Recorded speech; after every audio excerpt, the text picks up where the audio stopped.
We're just giving you tools, giving you options. Just enjoy. You will see the things differently. You can hear your own voice. You can sense how your body feels. Awareness is the key. Observe what kind of pattern you are. Your work, your life, your habit, how you walk, how you sit, how you interact with other people. It's a way for you to reflect, and then you see the body, the mind or spirit side of yourself. What's your calling when you come to this world? What you want to finish or you want to contribute to this world? Human, we are also part of nature. It's a time we practice that kind of deep listening. It's like picking up the broken pieces we left in the nature. We are building up the relations with other people and building up the relationship again with the world. Welcome to the Zuperhuman Podcast. My guest today is someone who is creating ripples in the wellness industry in and around Asia. With his extensive work and craftship around some of the most trending and game-changing protocols that I've ever heard of. Breathwork, forest bath, sound healing, and animal flow, just to name a few. They are all emerging science-based tools and protocols one can use to optimize their daily lives so that you could go out there and look better, be stronger, and live stronger. And live longer, if I may say. Without further ado, welcome Lawrence to the Zuperhuman Podcast. Lawrence, how are you doing today? I'm pretty good, and thank you for having me today. Now, it is a pleasure. I think you are doing so much in the space of holistic health, healing, and regeneration. I'm a full-time wellness coach now, so I'm integrating everything I learned, I know, I love together and share with the people. And I think that is super cool. And that's one of the reasons why we think you are a superhuman and you belong to be on this podcast so that we can learn from you. Thank you. So, Lawrence, there is one of the most favorite questions that we ask on this podcast here. What's the Lawrence story here? Now, I know from a little bit of reading that I've done about you, you were a food inspector working with the government. And now today, you're one of the renowned practitioners and also educators in the space of holistic health and healing. Tell me, there must be a very impressive story and an inspiring story here. Thank you for asking that. Actually, when I was a kid, I really hate sports. I hate music. I hate the group activities. Wow. I can't imagine one day I will be teaching people about sports, teaching, exercising, and then I'm public speaking to other people, which I never thought I would do that. And also, I think I'm pretty shy when I was a kid, and I think I will end up in office doing something really stable and boring. And at the end, I would say thank you to my partner also, my boyfriend. He is a freelancer. And during COVID that time, I think most of the business, they suffer a lot, the ever-changing policy, maybe the whole world, the environment, the interaction between countries. So at the time, I'm there should be another calling for me. Maybe I can work on something I really passionate about, I really love. Maybe that's the really why I live for. So from a really stuffing environment working in the office, I changed to become a freelancer, totally 100%, just doing whatever I like. So also thank you as what I said to my boyfriend, he's a freelancer. So I see that as a possibility. You don't have to sacrifice. You can do what you love, and at the same time you give, and you can enjoy it also. As your career. Was this a slow journey of yours into this space? Yeah, kind of. I think I had been in this journey for over 10 years. Wow. Maybe after high school in the university, I started to join some street workout, some running team, and then some calisthenic stuff, yoga. At that time, I thought, wow, those teachers, they spend so much effort on teaching, on learning all this stuff. I never thought I will be one of them one day. And who knows, one day I really transform into someone I'm doing that. And it's a long time because I feel that I have to digest, I have to learn. And every time when I learn something, I find that, wow, I still have so much I don't know, and so I'm so nervous and worrying am I gonna say something wrong, or maybe it's not updated tomorrow, so I just feel if you are in this journey, you have to be ever learning. You have to keep learning some new technique, new skills, or latest information for that, be it sports, be it wellness, or healing, or anything. I love what you said. It's a journey. Yeah. Looks like you took one step forward from a lifestyle that you thought you'd never be able to do or never associated yourself with. And then it seemed like it was a journey of exploration, and also you had good support. So kudos to your boyfriend who actually stood by you and actually made this so rewarding, not just for yourself, but also for a lot of people like us, because we can today learn so much from you. Now, I know you do a wide variety of things, but let's start with one of the most simplest protocols, what I think is a game changer. Now, this is a conclusion that I've reached not just by, from the science or the literature or the podcast that I've heard myself, but also from a lot of guests who've been coming here. And the beauty is that I've been starting to use some of these protocols into my own daily life, and it has been amazing. It has been completely game-changing. More about that a little later. But what I want to talk to you first about is breathwork or pranayama. And I think it's weird because it's something that we as humans do 24 hours a day, 365 or 366 days a year. But yet we seem to have forgotten maybe, or lacking the ability to harness the superhuman potentials that breathwork or breathing correctly in simple terms can unlock for us. And I think there is emerging science and also compelling literature that's showing that once we slowly enter at looking at breathing as an exercise, you're able to actually create change states, but also traits of breathing over long term that can have benefits to do with mental health, reversing or managing chronic disease states, optimizing recovery, and also going out there and, being in control, if I can say in simple terms, in a crazy, busy Asian lifestyle that we live. So I'm going to start with this very simple question from an expert such as yourself in breathwork or pranayama. What is breathwork? Is it like a meditation, or is it just like, an exercise? What is this? I would really first have to say, and I really agree what you said, breathing is one of the easiest things, yet we tend to forget.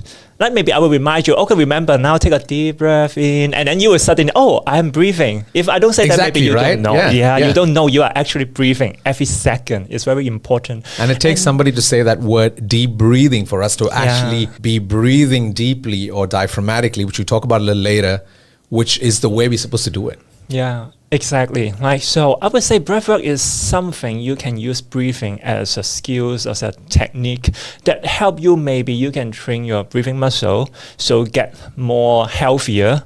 Right. Maybe like you can breathe in more oxygen, that carbon dioxide, like everything.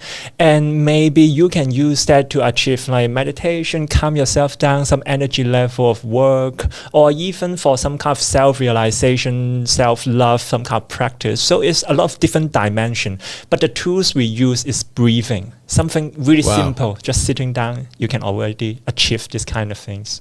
So it looks like breathwork is like an exercise or a tool or a modality that people can use to achieve different states that they choose to by just focusing on their breath or utilizing their breath in different ways. Is that correct? Yeah, when body work is about how you're using your body and like change in different way. So breathwork is also the same. You use your breathing, you can achieve certain kind of stuff. You can also use it to practice and make yourself physically healthier. Right.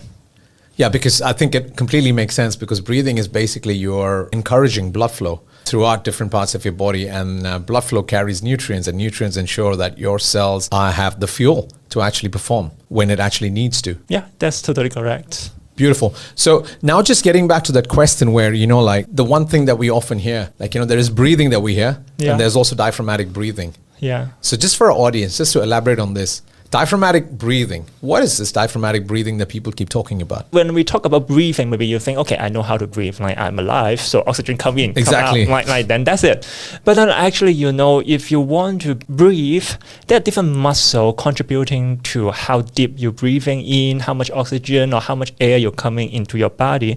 The primary one, like the diaphragm muscles, like the intercostal muscle, and also some other accessories muscle, like scalene, SCM, like or like pack minus for your further information. Yeah, so they are all helping us to help us expand our rib cage, so open the space, the lung capacity, so we can have more air comes in to support our body. Yeah, so if you talk about diaphragmatic like breathing, like really how you utilizing your whole capacity, your ability to breathe. Like, so you really have to learn how to use those muscles together, work together as a team. Okay, and one of the muscles that you're talking about is the diaphragm, right? Yeah. So is there a way that, we can actually know if we're actually breathing using our diaphragm to the fullest capacity? Or let's put it this way, is there a simple exercise that you would want to share with us today that, we can actually use to slowly train ourselves to start breathing? Because what I always believe is like, we might not have a few skills or talents. Like, one could be breathing. But when we know that there is so much to be achieved by breathing correctly, we can actually incorporate some exercises into our lives. And that could be breathing exercises, which can be done basically anywhere. When you're having a conversation with you, maybe when I'm standing around waiting for an MTR. What is a way that I can actually increase or improve, enhance the capacity of this diaphragmatic muscles to bring in more oxygen, which can be a game changer? I would say at first, awareness is the key. You're aware how you breathe. Like, you don't have to think, okay, now I know, and then I can change it overnight. Maybe just aware how you breathe. Maybe you can sit down in front of a mirror, or like you can observe how you breathe. Like, cause some people, their breathing may be more like chest movement. Okay. Some people, it's like stomach movement. Okay. And some people, when they breathe, you will see that their shoulder moving up, down a little bit instead of expanding. So maybe you can spend some time to observe what kind of pattern you are. They all have different reasons. Maybe you are tight in certain parts of your muscle, or you don't know how to use certain muscle for the respiratory system. So after you know what kind of breathing pattern you are, then you can start to practice. Some easy way could be using your palms as the guide. Wow. So you can use the palm, put on your stomach. All right. Thinking about when you breathe out, you suck it in. And when you breathe in, you push the stomach out first. And your hands have to like actually go out. Yeah, let your hand just put it there. It's like a guidance, help you to guide your mind to there. And then you can use this practice for your chest. And then you can do it together for your stomach, your chest. And there's some other practice they will also put at the side of your rib cage. Because we are a 3D, we are not 2D, right? Like, so when your lung is inside like your upper body, so when you breathe in, actually the rib cage will expand, right? Like, so also at the side, front and back.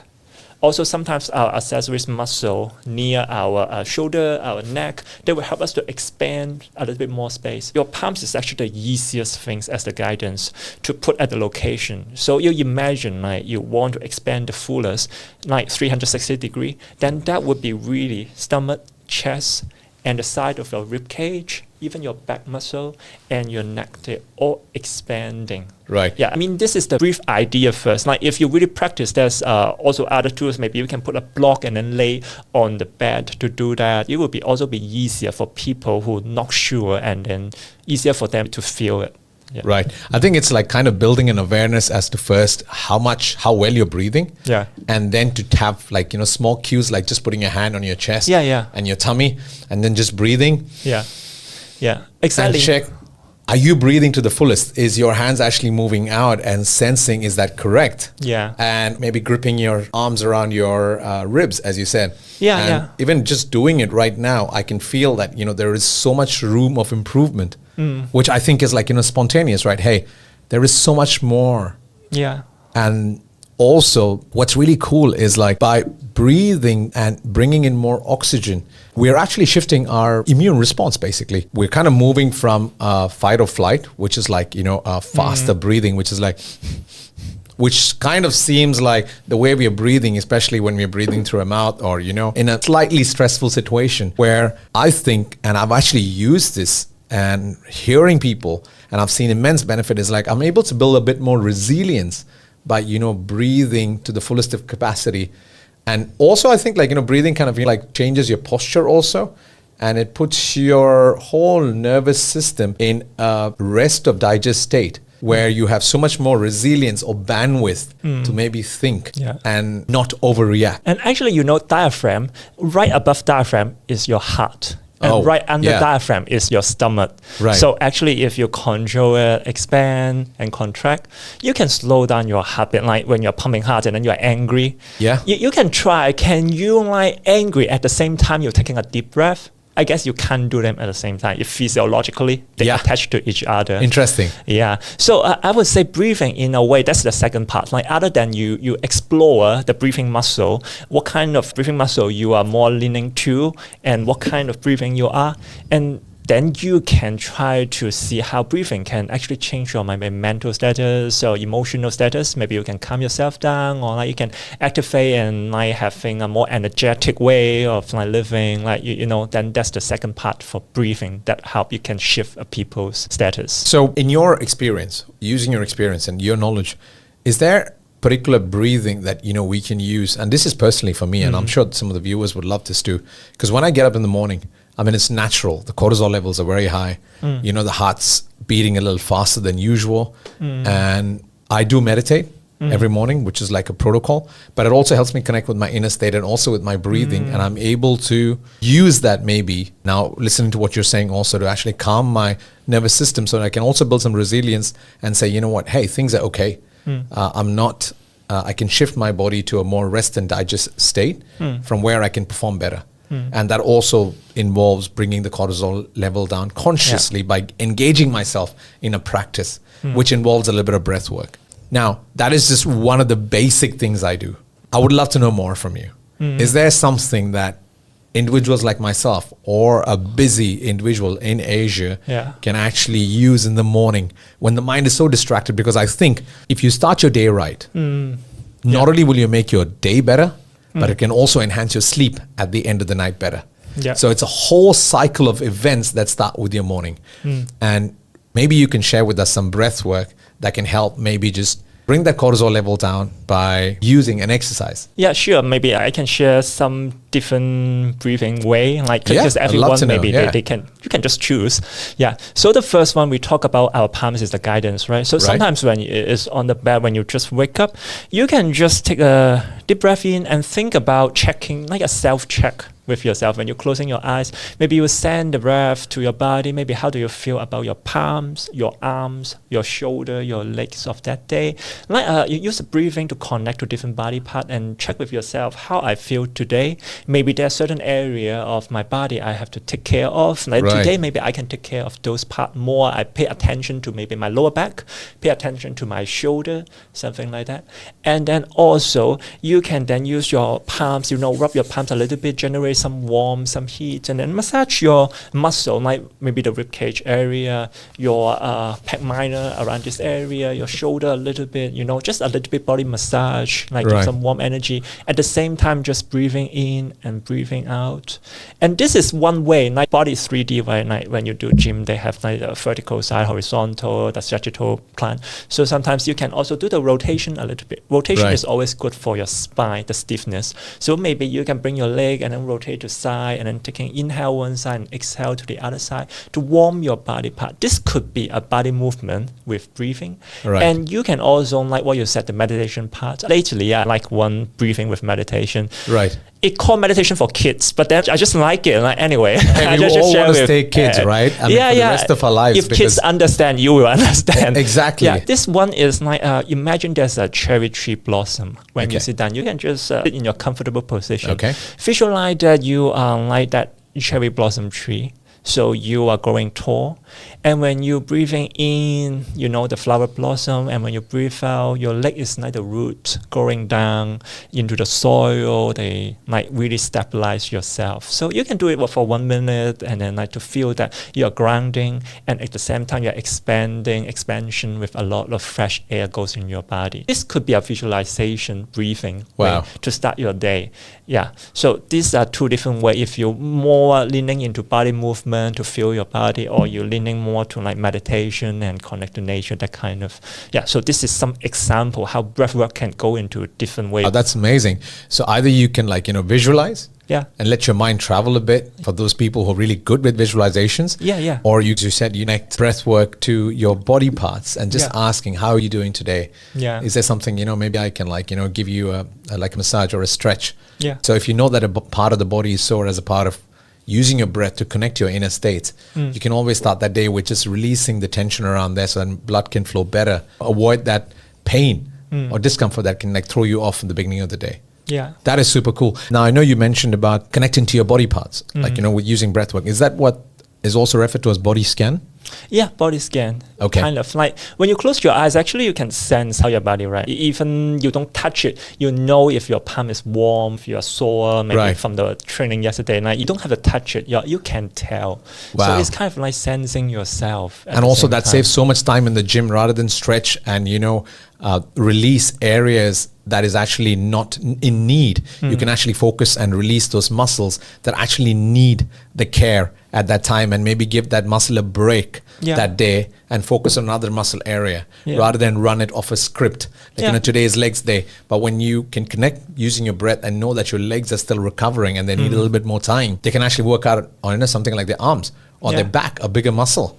And gain more mileage and grow more faster and smartly and optimize time. I think that's great. Totally. Like, so as what I just said, and you shared about, like, you can use it in different ways, like to the physical part of your body. Like, so you know how you feel today, then you know how to take care of yourself. Actually, every tool is about how to take care of ourselves. Sometimes we get lump, we just keep pushing ourselves, and then we don't know, should we give a break, or like which part of our body should we give a break first? Exactly. Like maybe, And then you can also like that kind of meditation. A lot of people putting meditation into practice, and also it can help you shift your emotion or like your mental status. Yeah, because we all get up in the morning just crazy, right? Yeah. I mean, like, there's so much of stimulus, needless to say, because the cortisol levels are so high, hence you wake up, and then your body's, of course, looking for stressors. And then, funny thing, in today's world that we live, the first thing that we go out for is our phone. And of course, our WhatsApp, our Instagram. 8 out of 10 times do not carry that messages or text or feeds that puts a smile on our face and say, wow, I am thankful for today. And this is a grounding moment, and I'm able to connect with myself first before I can connect and engage with the world. Because if I'm able to connect with myself, ground myself, and use breath work to actually even change the state of your body. And like you said, like from the time you just talked about breath work, and I've been using it as I'm sitting here, it is forcing me to actually have like a power pose, a pose where, I can operate and talk to you much better rather than a slouchy pose. So this is just crazy. I mean, it's just like 5 minutes of just talking to you and actually just incorporating these small things. And now if there's anybody out there who really wants to win the morning, let me tell you, breath work, as Lawrence shared, connecting with yourself, grounding, and also understanding smartly. If you've been training or if you're training very hard and also want to keep training, you could use breath work to know which is a muscle to train and also which is the muscle that needs attention with respect to recovery, aka growth. Other than that, I would also say breathwork, even before sleep, like for, just now we share about how to get focused, how to ground yourself, but maybe at night you want to go for sleeping time, you go for relaxation, you don't want to be that focused, like, so maybe there are other different ways. For example, now really popular, like box breathing, 4, 4, 4, 4. So it's like breathe 4 seconds, pause 4 seconds, and breathe out 4 seconds, and pause 4 seconds. Or they have number like 4, 7, 8. It's like breathing in 4 seconds, pause 7 seconds, and then breathe out 8 seconds. So they have a lot of different kind of ratio for you to have a longer, deeper exhale than the inhale. That will actually help your like carbon dioxide and oxygen content in like how they dissolve in the blood, the ratio, and it will calm the people. So a lot of places, they also might teach this kind of skill so they can incorporate into their life when they want to calm down. It could be something for people if instead they feel like they want to calm down, like get sleepy and get dizzy and then go down. This is game changing. So I'm just going to repeat that for our audience here. So you said box breathing is something that people can actually go in or practice or bring in from or adopt from their toolbox. Yeah. So many tools you've shared, like use this as a tool to maybe unwind and also enter into a state of rest. Calming, and then like you will be more relaxed and then get ready to sleep. Like, because before sleep, you don't want to get too energetic to focus, right? Like that could be a way for them. Or, so that's 4 in? Yeah, maybe 1, 2, 3, 4 you can, and then you can hold it for 4 seconds. Hold for 4 seconds. And then breathe out for 4 seconds, 4, 3, 2, 1, and then hold it for 4 seconds. This is one way. And I always say that methods are created by people, so you can also modify in your own need. Yeah, be creative, right? Yeah, because sometimes if I say 478 is the standard, but then some people, they just bad at counting, and then I'm sleeping, and then you're still asking me to count it. Right? I don't want to count. Not my favorite subject. Maybe just 444 is easy for me. Or like I just remember I breathe out longer. Just be conscious. Exactly. Now I just give you somewhere to focus, like breathing for you to focus. Then you forget your work. You forget like what you have to do tomorrow, because I'm really focused on this moment with my breathing, with myself. It's also a way to take care of yourself, and then kind of like bring your mind, bring all your effort, like everything, to take care of yourself. This cheapest healthcare strategy to optimize or to be younger, I would say. Yeah, totally. Is maybe breathwork. And I love the way you said like self-care. We always think like, hey, we don't have time for self-care. Yeah. But hey, if you were to just dial into breathing, we're actually taking care of ourselves internally, right? Rather than something that could be more expensive. And totally. And then I always say it's giving you options. Like I just share different options. And I'm sure you have different feeling, like compared to me, maybe I prefer this way, that way, but then maybe to you, this one is too difficult to remember, so I prefer the other way. So we're just like, giving you tools, giving you options. So everyone is different. That's why we have to listen to ourselves and then see how we feel. Try it. See if you like it or you hate it. It's totally fine if you hate it. Maybe it's not your things. You can choose. Then you know what doesn't work for you. You know what works for you. Right. It's more like, I love the Lawrence way of saying this.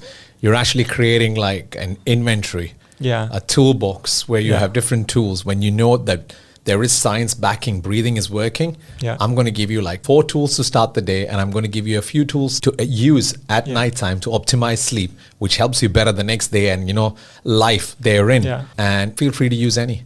And have fun with it. I like the way you said have fun with it. Don't be so stuck about like, breathing 4-4-4. It can be a little bit more. It can is be all a bit up to less. you. It's all up to you. I think the key, especially to breathing later in the night to optimize, a rest state or to achieve a rest state, is maybe breathing or having more longer exhales. Yes, a lot of different breath work with different trademark like around the world.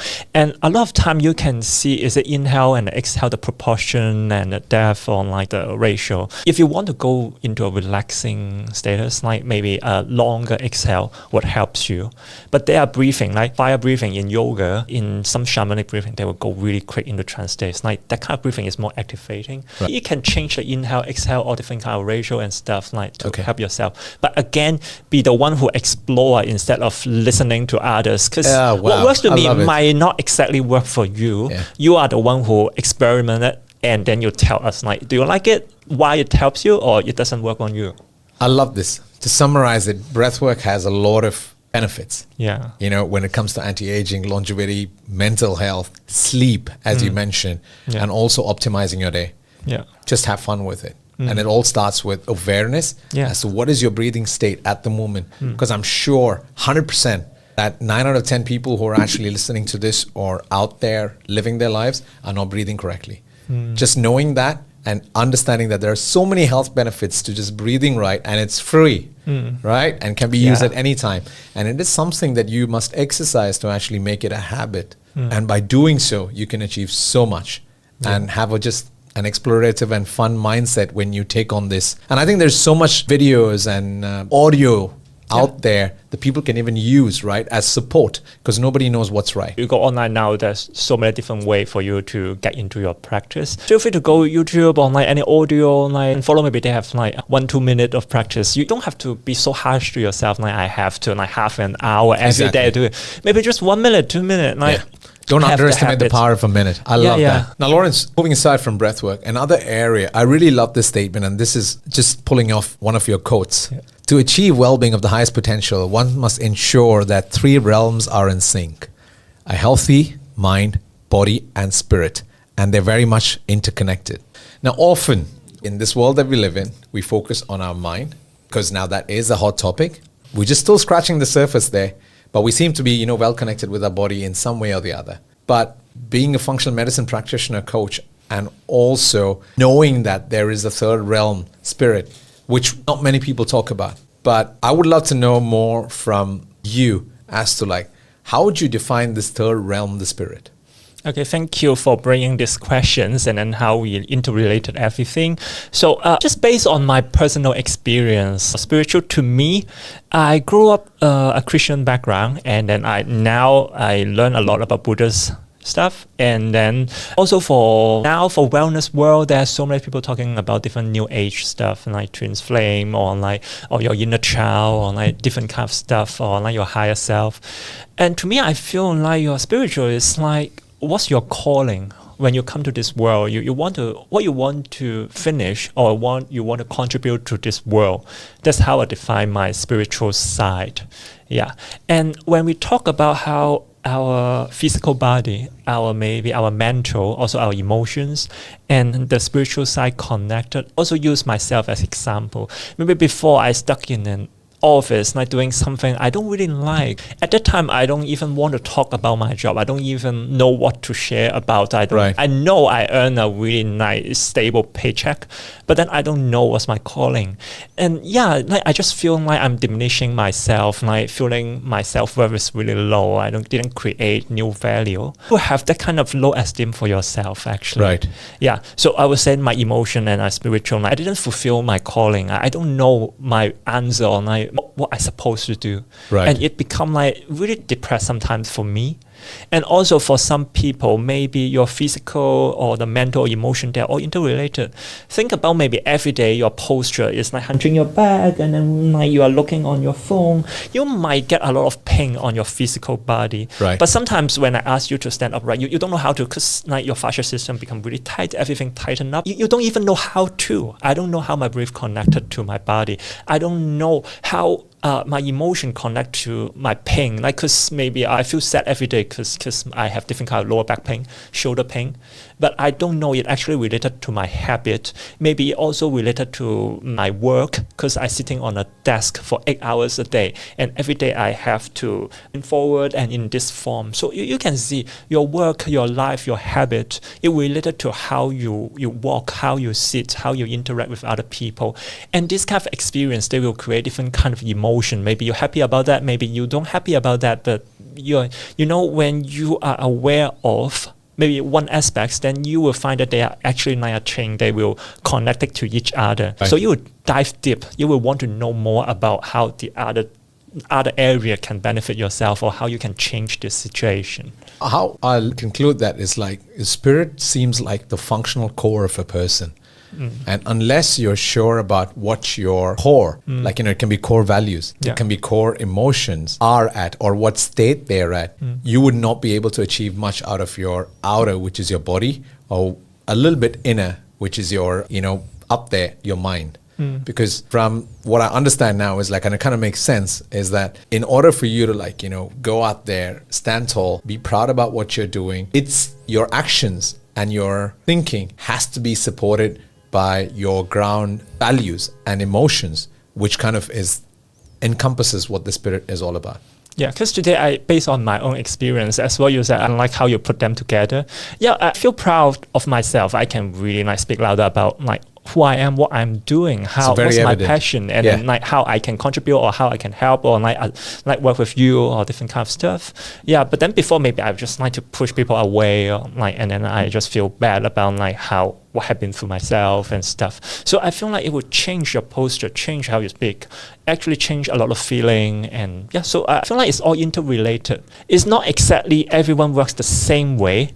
Maybe affect you in different way. Maybe your standing posture, maybe your sitting posture, maybe a different kind of pain in your body because you're really chasing for certain stuff and you didn't realize that. But yeah, I feel like it's all related. You can see how this kind of different aspects. Okay. So Lawrence, I am convinced, and it's going to be a blunt question to you. Using your experience, using your knowledge, how can one build interconnectedness with their spirit so that one can live a life more fuller? I think it sounds weird, but then to me, I would say just everything is love.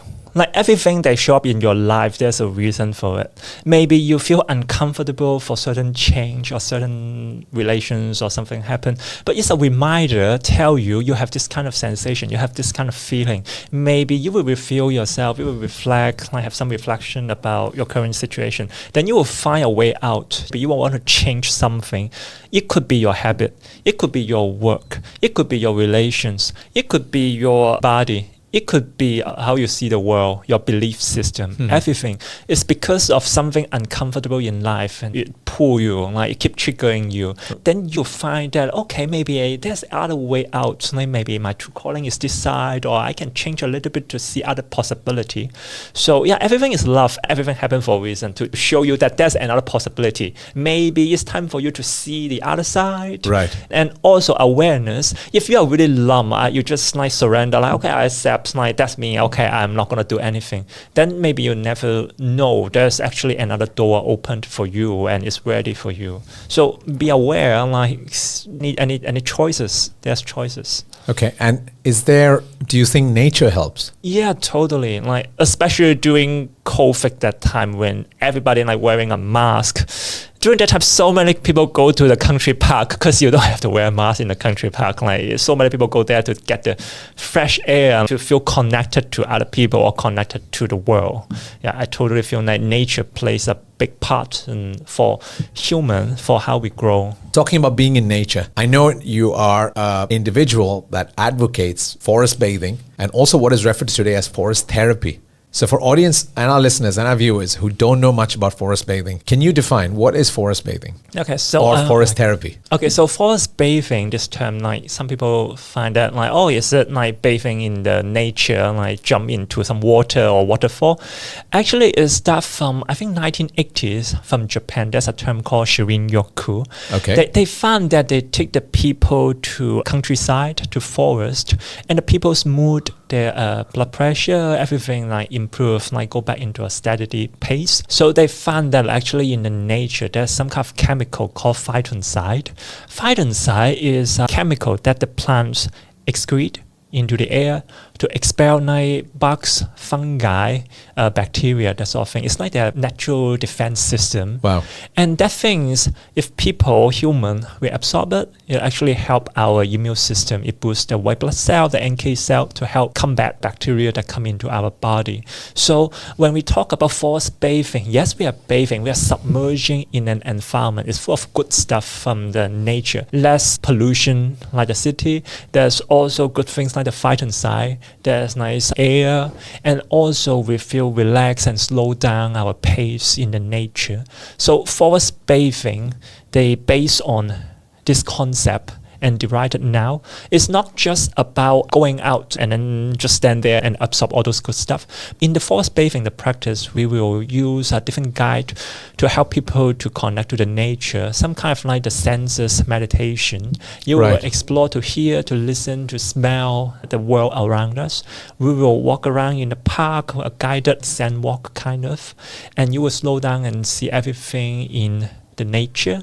And then we will also have some invitation for the groups. They will interact and then have some listening and sharing opportunity. I believe that what I enjoy most is, human, we are also part of nature. So it's not just about you connect to the nature, but also connect to yourself and the people around you. In the city life, everyone want to talk. It's too busy. Yeah, too busy. And it's a time we practice that kind of deep listening. We learn, like someone sharing, we're all listening to whatever that person want to share. And we practice listening and sharing in the circle. So it's also a way out to express who you are, what you want to let people know. And I would say it's like picking up the broken pieces we left in the nature. We are building up the relations with other people and building up the relationship again with the world.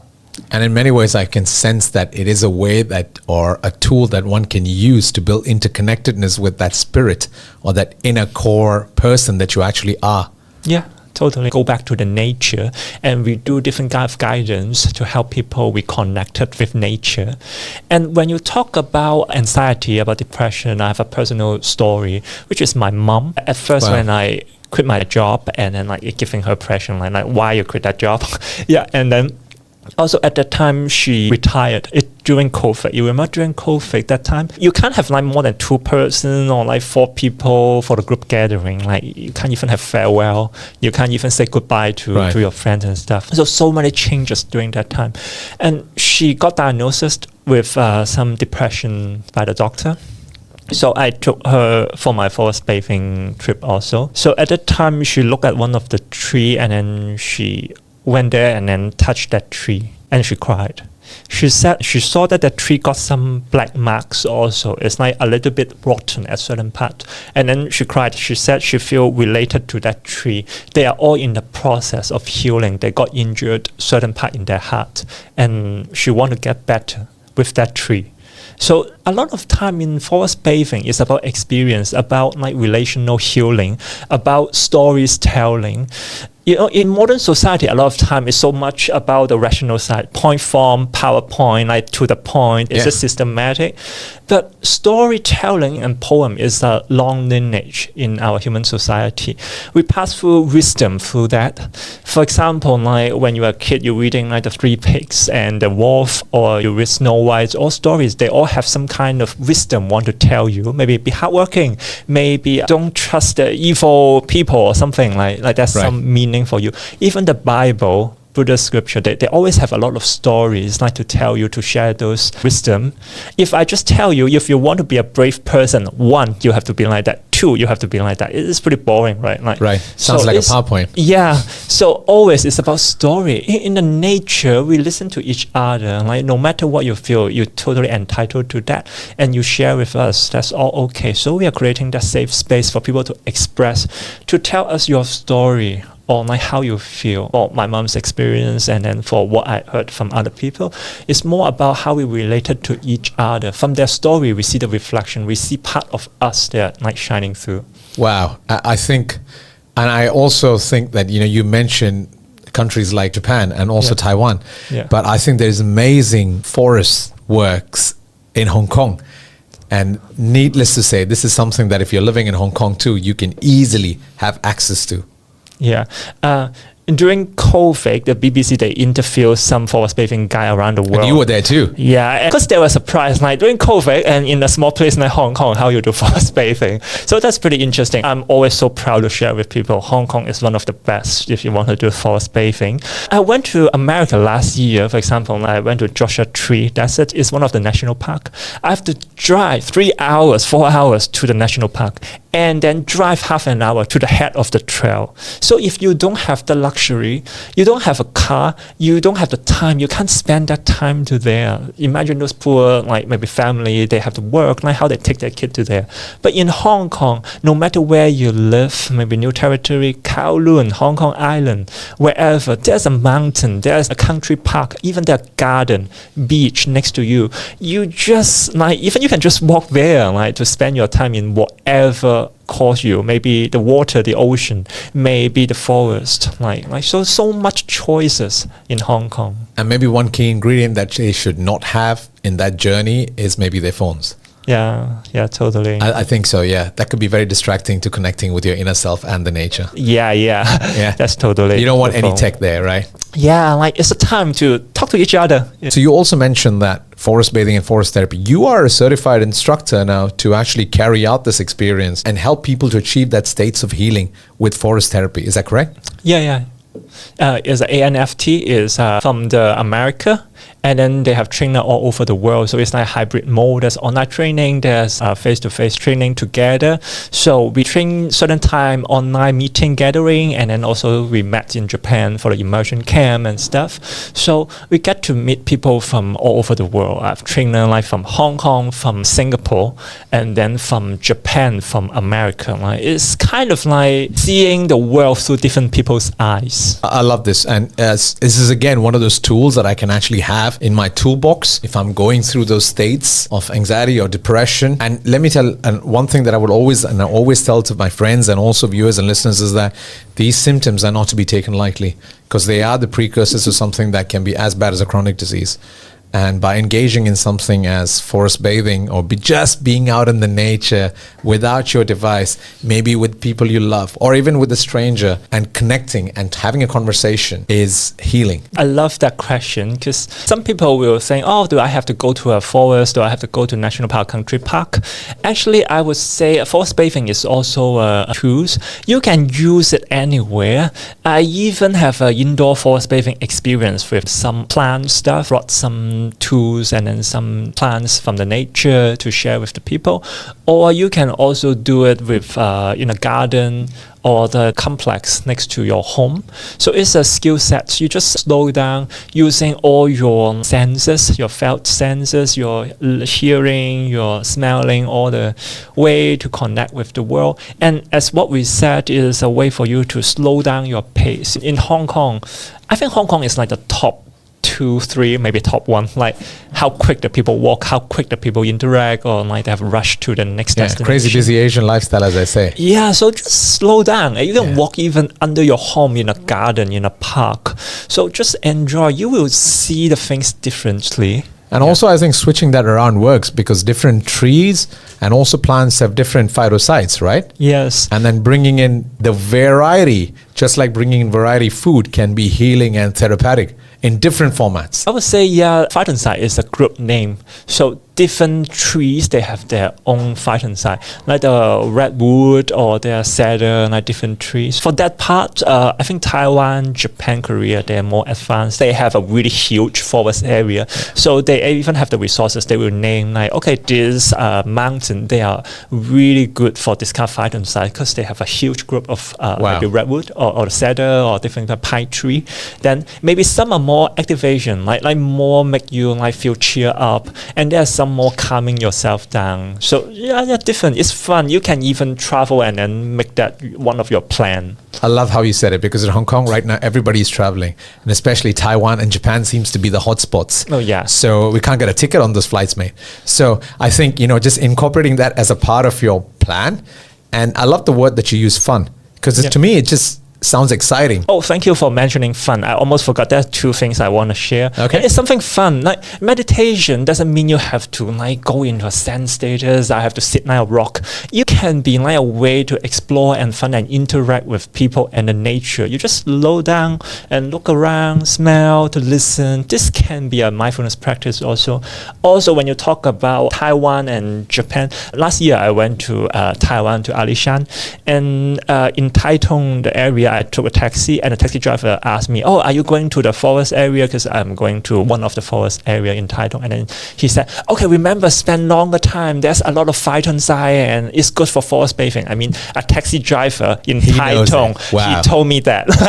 So you can see it's really big and trendy in Taiwan also. Okay, so I know what I'm planning maybe as one of the things that I want to do when I go to Taiwan. Yeah. Because this sounds fun and exciting. Yeah. Totally. Super cool. Now, there is one area that I want to touch on, which I know you're also very qualified to talk about, which is sound healing or sound therapy.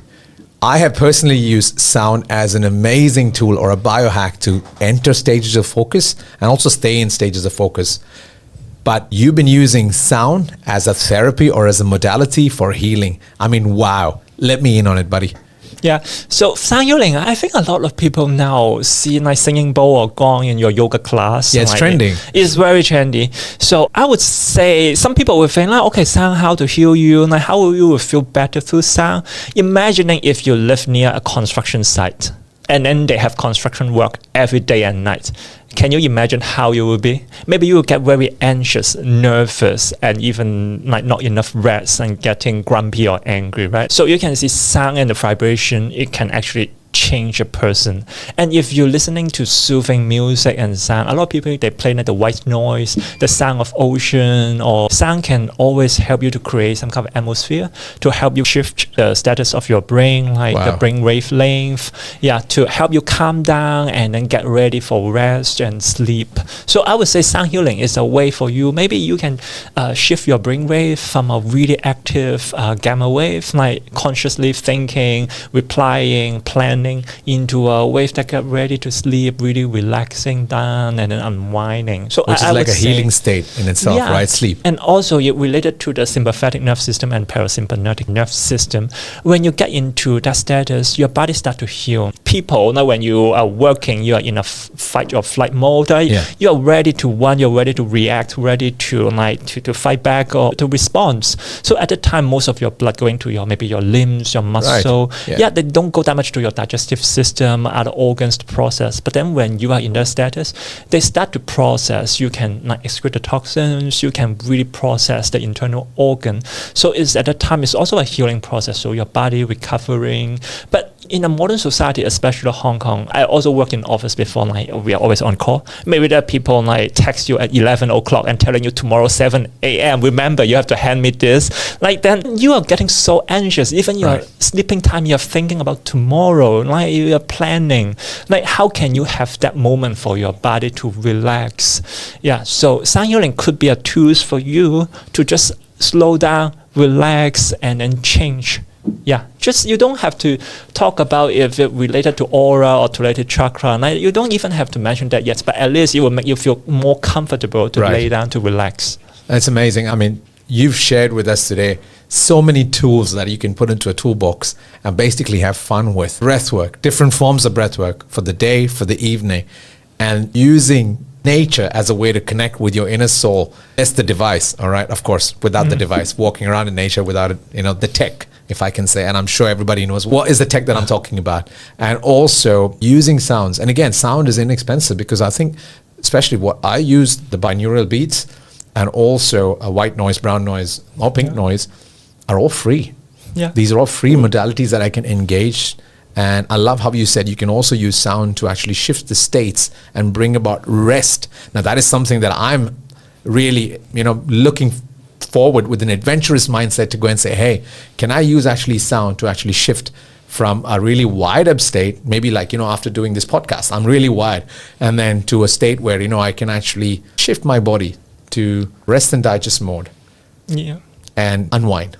In that sense, when you're getting into a more relaxing status, you can hear your own voice. You can sense how your body feels. You can process a lot of things. And I would say that a lot of time people talk about healing is not about maybe you have something going on and then I can recover it right away. It's a way for you to reflect and then you see the body, the mind or spirit side of yourself. Is there any part I'm missing or is there any part I can improve?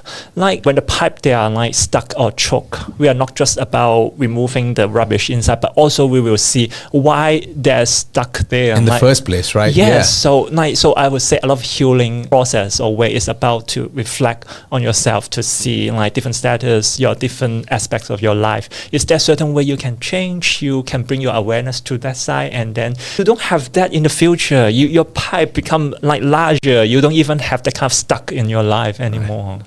So to get unstuck, have fun with these tools that you've shared today, and live a better life, more connected with your spirit. Wow. I love this, Lawrence. Thank you so much for being a part of this podcast, Lawrence. Thank you. Thank you for having me, for sharing all this stuff. It's amazing. Lawrence, now I'm going to put you on the spot, okay? This is where you got to be honest. Okay. Either with a quick answer or a short answer. Now, sound healing or forest bathing? Too long. Okay, forest bathing. Beer or kombucha? Kombucha. Oh, lies. Okay, then later. Early to bed or late to bed? Late to bed. Okay, that's being honest. Yes. Most embarrassing moment lately? Most embarrassing? I feel sharing in front of people always feel embarrassed. No, you're a natural man. Okay, that's not a truth. Anyways, all right. Thank you so much, Lawrence. It was a pleasure having you on board. Thank you.